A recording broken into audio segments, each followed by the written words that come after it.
Spain, and they talk about, you know, eating jamon, eating ham, siestas, and all this other stuff. But I want to give you a little bit more insight on what life is like in Spain.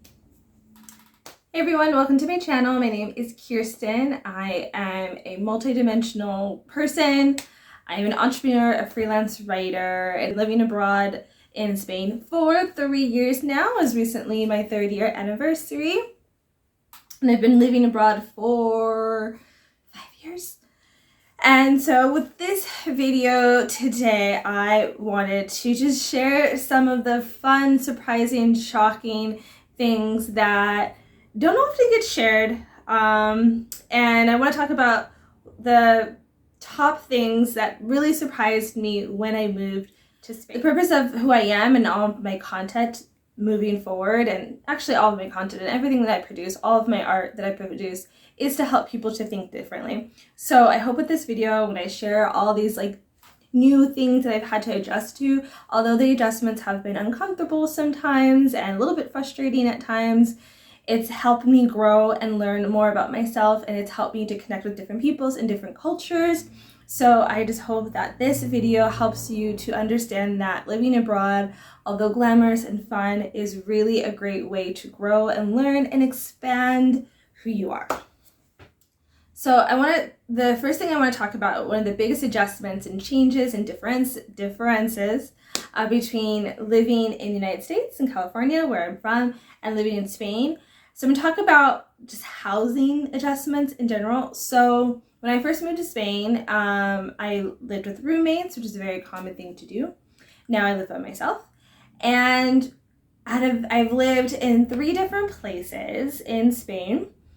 And what else? I've been to multiple homes of different people, family homes, friends' homes, etc., etc. And the one thing that is consistent, and one of the biggest differences from living in a house or an apartment in the United States or in California and living here, is the floors. What do I mean by that? I have never been to a house, I don't even know if it exists, a house in Spain that is carpeted. I've never been to a carpeted floor. All of the floors are tile, or right now where I live, it's a hardwood floor. Never. And to me, and this might sound like, okay, that's different, but I grew up with carpet. I grew up listening to the vacuum cleaner. Like, that was one of my chores. I had to vacuum. I know as a kid, just like rolling around on the carpet. So it was different. And like, you know, walking around barefoot is only really accessible during spring and summer here in Spain, because if not, the floors are so cold. So house shoes are like a necessity. The second thing that was only really apparent to me the second place that I lived in Spain is that not every single house has an oven. So I actually lived about 9 months without an oven. And it was an adjustment. I can't remember, someone told me why a lot of the houses don't have ovens. I think it's because there's just so many bakeries. Like, there are a ton of bakeries. Like, even just in a block radius of where I live, there's 2 bakeries, which is lovely. I absolutely love walking down the street and smelling fresh bread. It's amazing. And so maybe I think that's why, if you know, comment below, remind me, I forget. But some of the houses don't have ovens. And it's another thing that I'll admit, I kind of complain about, is that not a lot of the housing has insulation. So what I really appreciate about the housing here is that a lot of the housing has been here, or like a lot of the buildings and structures have been here for years and years and years. They are old, but they are strong and sturdy, which is kind of nice, you know, nothing's really like cheap. And a lot of the buildings are made from like brick or stone. And so for whatever reason, there is, which is, you know, comes in handy because you don't really have to worry about things burning down. And I remember my first winter in Spain, and I had bought a little space heater, which did wonders to like hotbox my room, hotbox in the sense of heating it, not the other way around. And I was so nice and so cozy. And so, of course, like, because I had my door closed, like, it started to get hot. And I was like, okay, let me just turn off the heater, the air, you know, so it doesn't like overheat in here. And I remember I turned off my space heater, and within like 5 minutes, the heat went, like, it just disappeared. Like it went from like nice and warm and toasty to like, I need to put a jacket on, freezing cold. So yeah, so that's definitely, winter is always a very adventurous time for me, and it's adventure, like, how do I keep myself warm?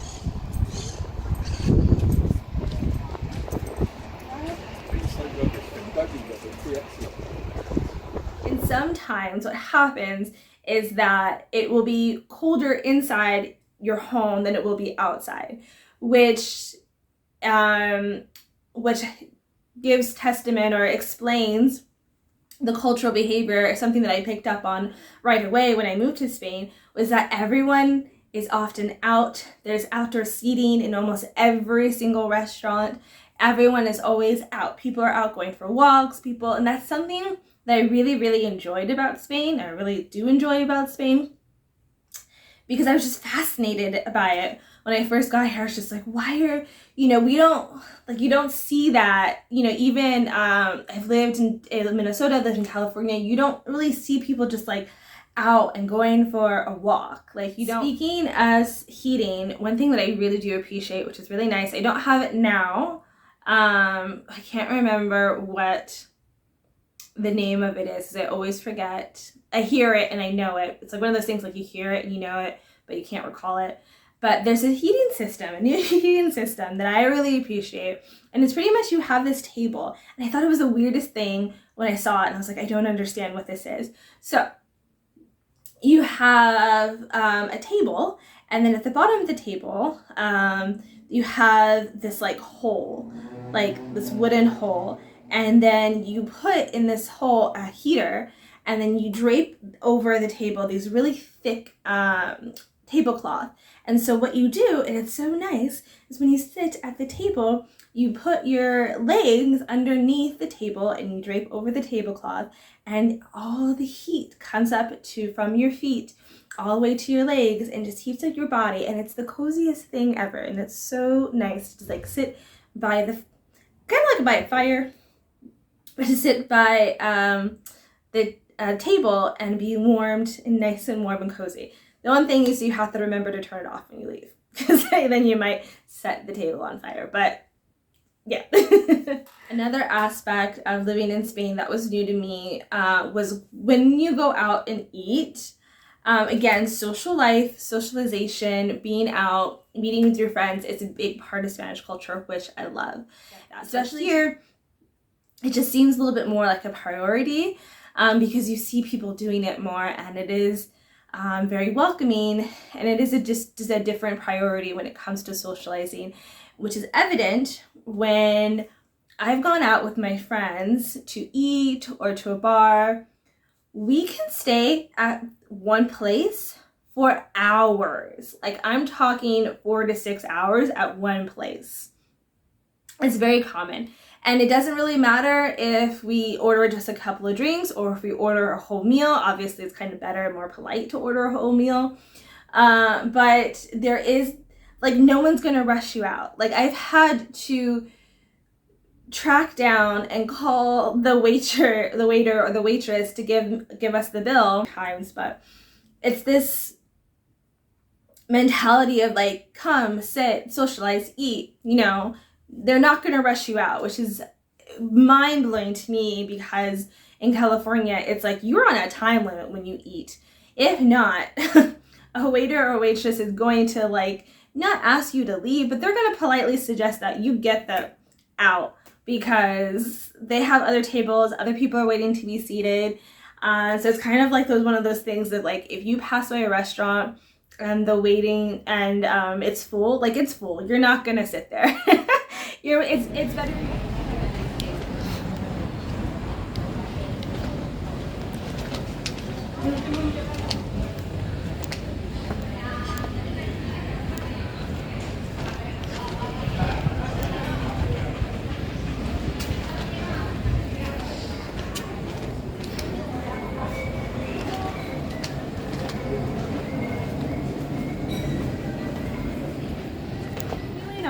yes, it's a different day.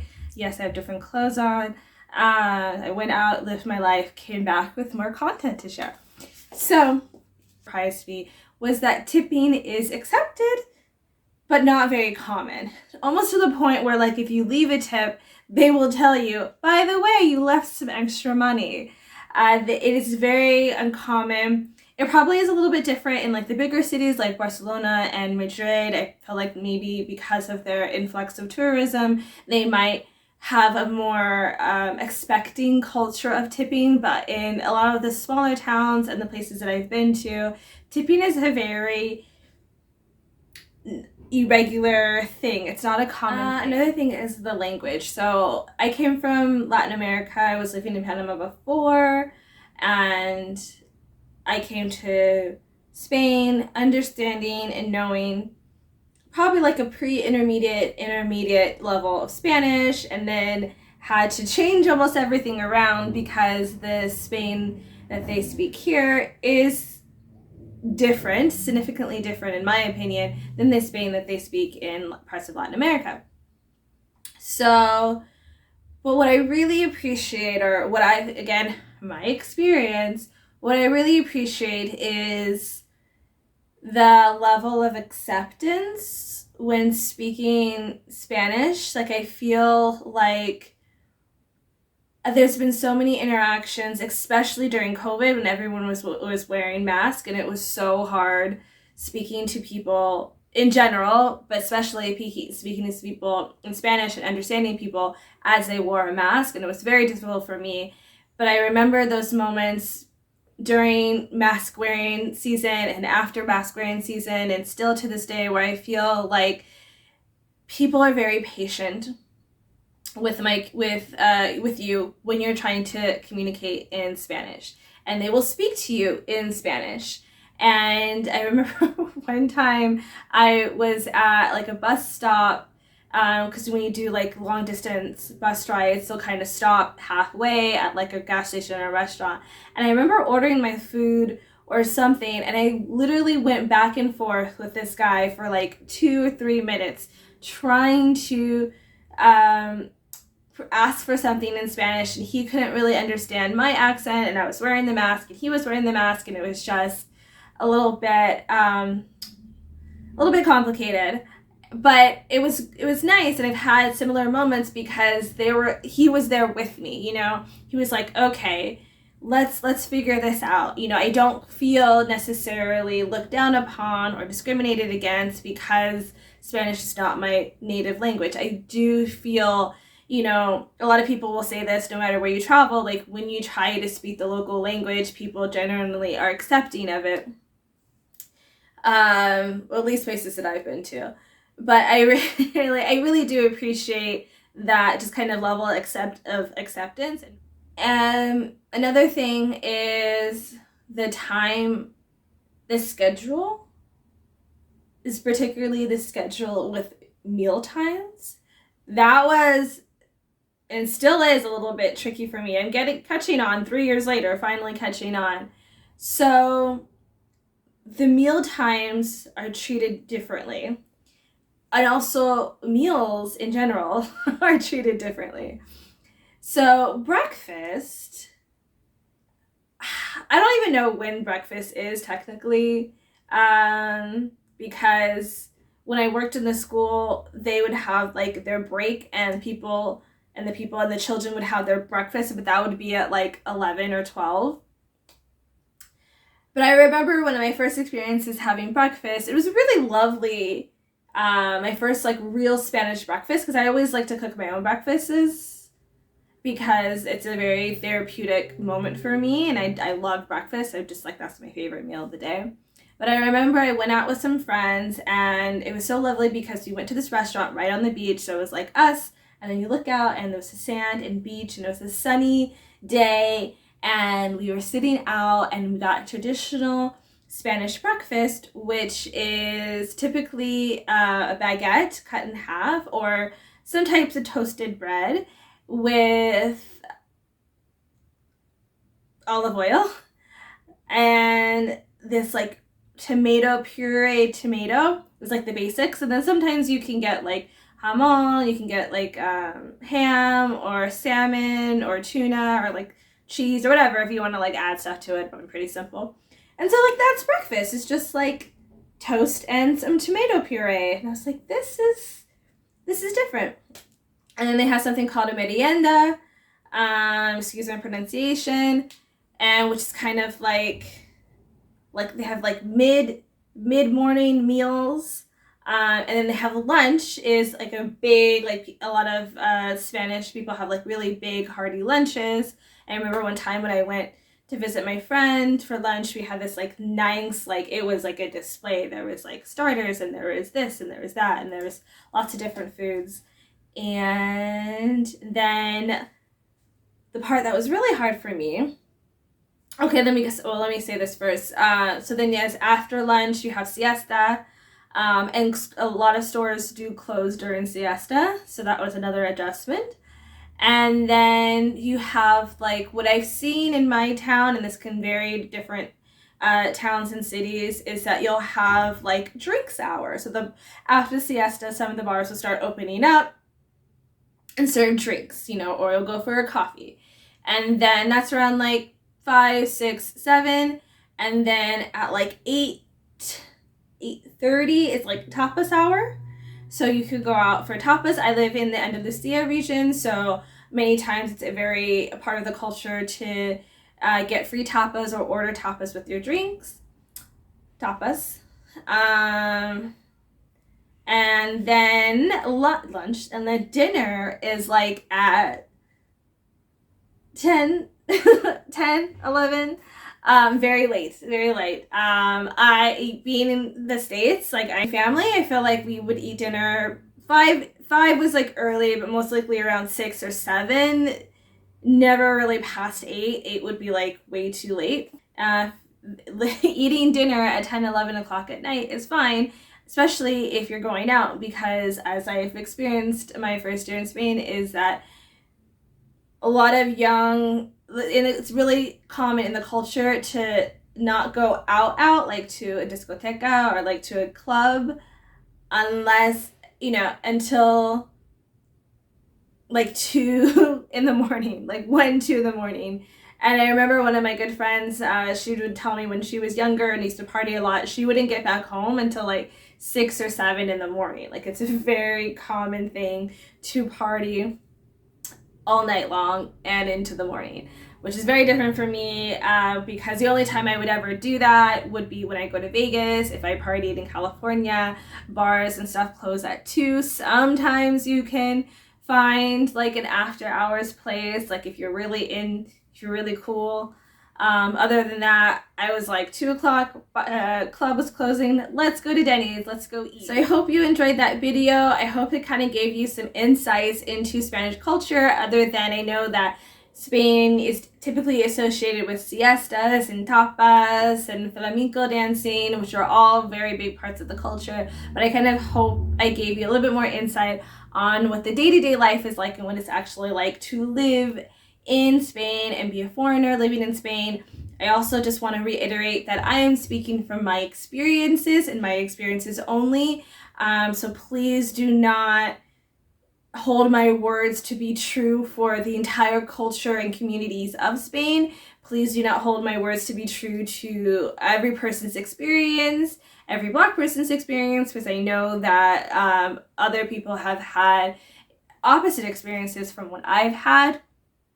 So again, these are just my experiences and my storytelling, and I hope that you enjoyed. If you have any particular questions about life in Spain, living in Spain, about freelance writing, about traveling, let me know in the comments, and I'll reply to you there, or I can do a separate video. Ciao for now.